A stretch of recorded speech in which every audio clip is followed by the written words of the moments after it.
Hello students, I am Professor Namrata Hampihori from Department of Commerce and Accountancy. Welcome to the today's class. So in today's class, we are going to start with our third unit, that is Key Personnel and Administration. So in today's class, we are going to see some of the important terms which are related to the key personnel.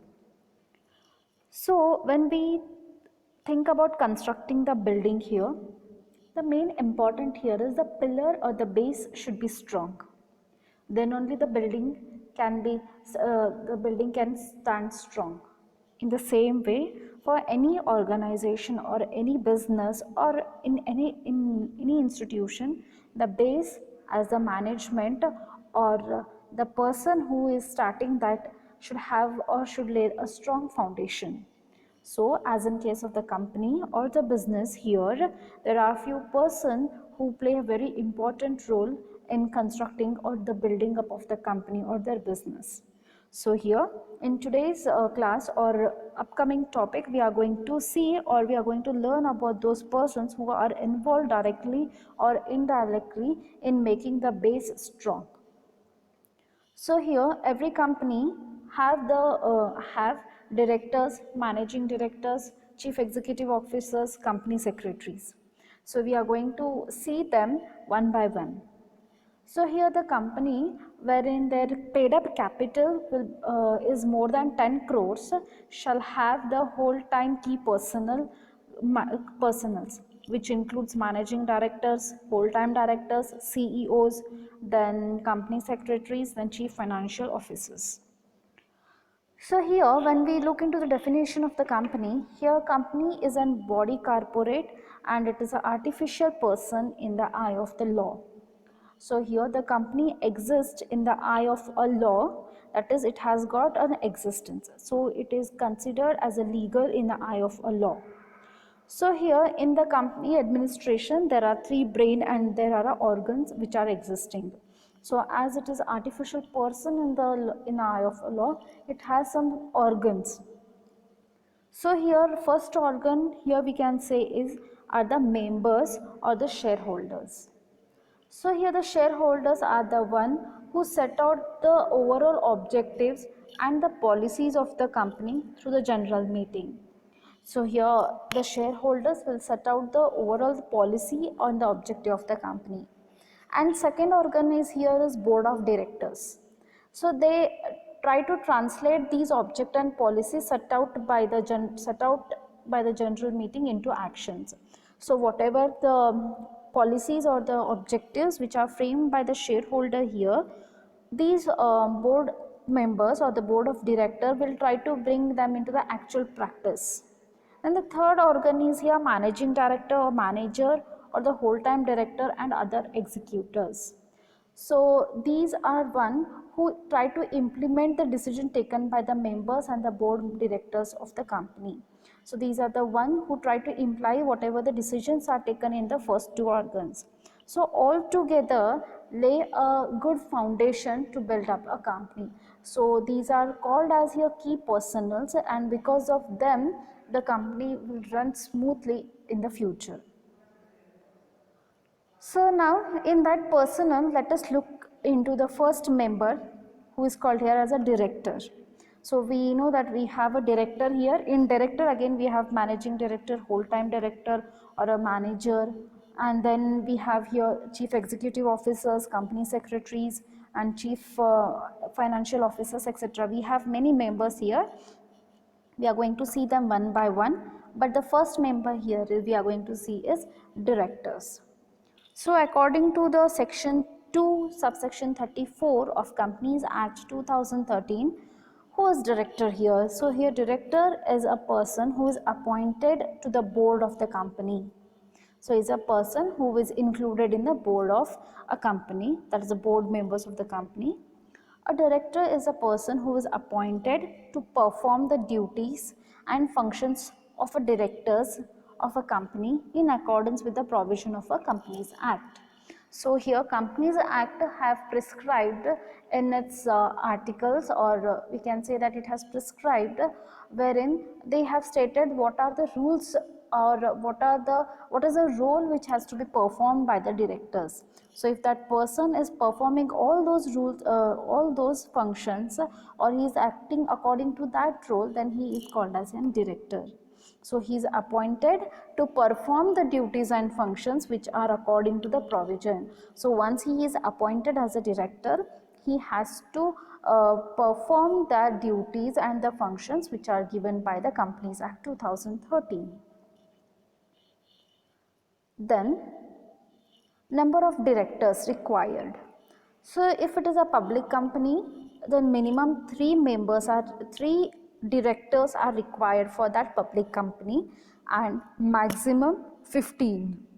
So if public company is having more than 15, it can go for more than 15 director by passing a special resolution. That is, in the general meeting, it has to pass a certain resolution why it need more than 15 directors, or else the minimum requirement is 3 and the maximum directors can be 15 here in case of the public company.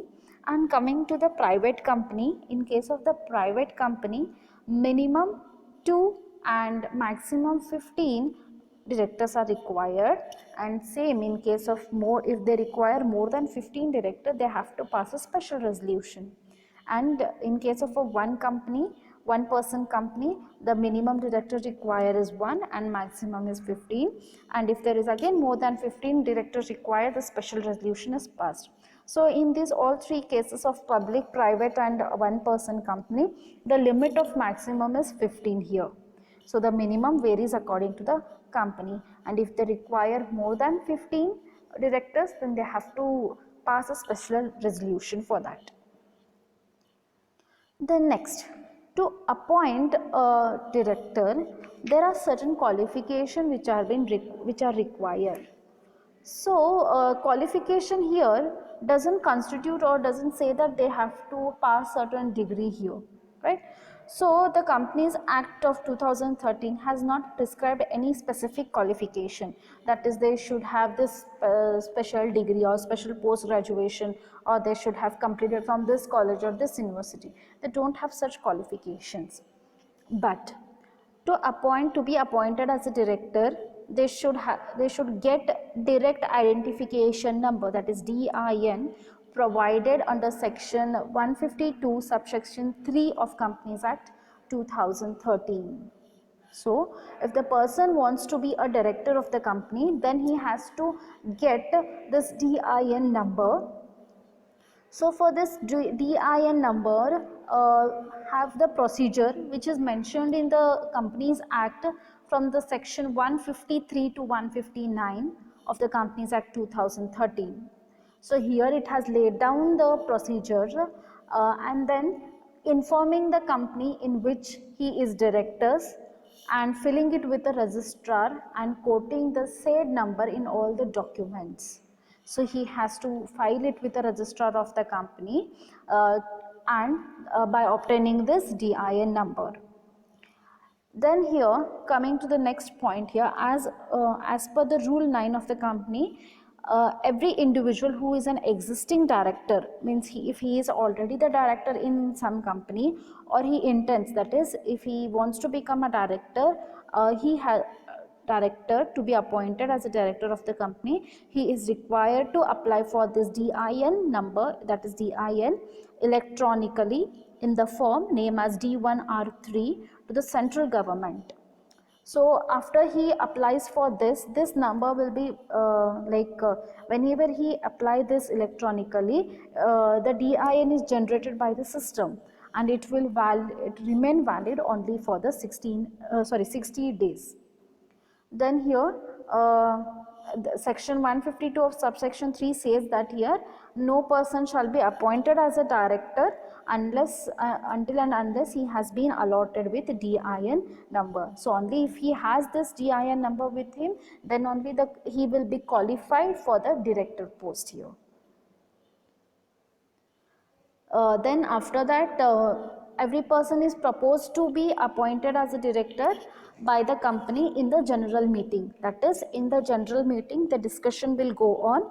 The general meeting of the company is taken is conducted according to section 152 subsection 4.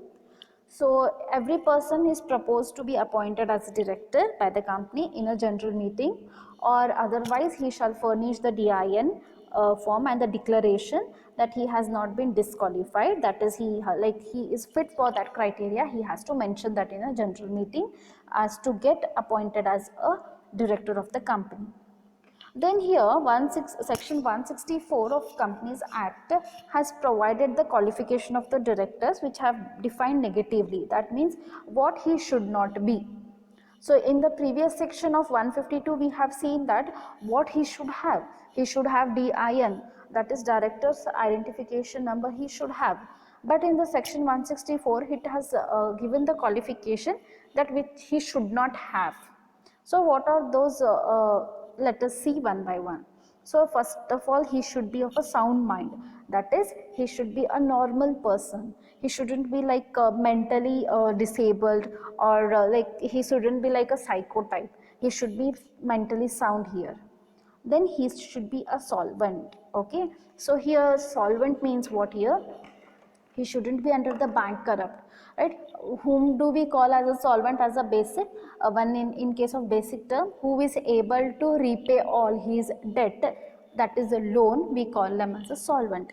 Insolvent means what? Who is not able to repay their loan or the debt, correct?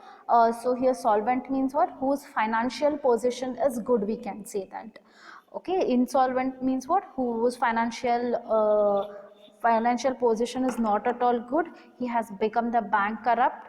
Okay, so everything is lost, kuch bhi nahi hai uske haath mein abhi. Okay, so solvent, he should be a solvent, that is financially also he should be good. Then not applied for any he shouldn't have applied for any adjudication as insolvent. Okay, so that means here in case of like he shouldn't have been before insolvent, right? So before also he shouldn't be insolvent and now his financial position is improving, not that case. He should be like previously he shouldn't be insolvent. Then next is not have been convicted by the court of any offense. That is, he shouldn't be convicted to the court. That is, he shouldn't be in like imprisoned for any of the case, like in any case or the fraud made by him, and he shouldn't be sentenced in respect of imprisonment for not less than 6 months and a period of 5 years at the time of appointment. So whenever he is getting appointed as a director, before that he shouldn't be imprisoned, that is, he shouldn't be in the jail for not less than 6 months to 5 years. That is, there shouldn't be any fraud case on him, and because of that he should be in jail for the 6 months. If that is the case, then he will be disqualified. Then not have been disqualified for the appointment as a director by any court or the tribunal.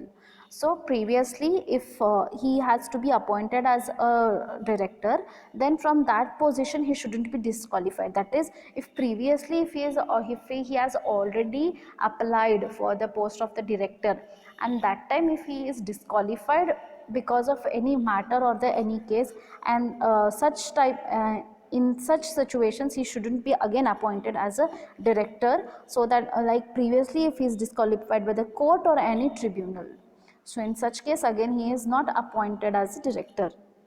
Then have paid calls on the shares held by him within the 6 months of due date. That is, if he he has subscribed the share, that is, he has purchased the shares of the company, so here he has to pay that full amount, right? So in the previous classes, in the previous lesson, we have discussed how the amount of the share is collected. That is, whenever the company is making the call, that is, it is issuing the, that it is inviting the public for the subscription, share subscription. So when here the person is purchasing the share, the amount of the shares is not collected at one time. First application money is received, then allotment money is received, then the call money is received, right? So when he is making the call money, whenever the company has making the call money, he had paid that all call money within the 6 months of the due date. So the due date will be given, within that he has to pay all the money, that is he has to invest that money in the company. Then next, not have been convicted of any offence dealing with the related party transaction under section 188 of the act during the 5 years of 5 years before the date of appointment. So here he shouldn't be convicted or he shouldn't be involved with any parties which has been offense or which is treated as a illegal before his appointment. That is like this is 2020, so 5 years before, that is till 2015, he shouldn't be involved in any such cases wherein it will cause an offense or which is illegal. Then next here, not have been a director of a public limited company which has not filed their financial statements and annual returns for the continuous period of 3 years before 5 years from the date of appointment. Yes. So here to clarify this point, if the company is public, like public company, public limited company, which has failed to file their financial statement and annual returns for the 3 years continuously. So if the company is not filing any returns or rather annual statement or the financial statements, if that person is director in the such company or before like if he was a director in such company before the 5 years of his appointment, then that such person is not appointed as a director in the existing or the present company.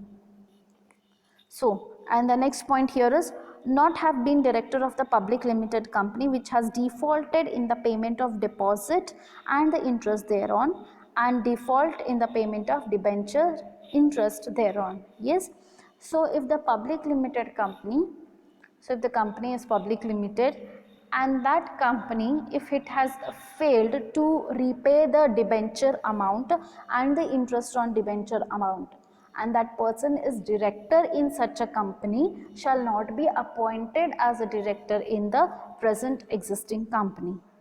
So in both the cases, if he is being director of the company wherein that company has not filed any returns in the previous 3 years, and that company, if it has been failed to repayment of the debt, their debts, that is debenture, and the interest on such debts, then that person, if he is a director, he is not been appointed or he is not been considered for an appointment of a director. So this was about the qualification which are required for the director and who is director. So in our next class we will be dealing with the types of director and how the appointment of the director is going to take place.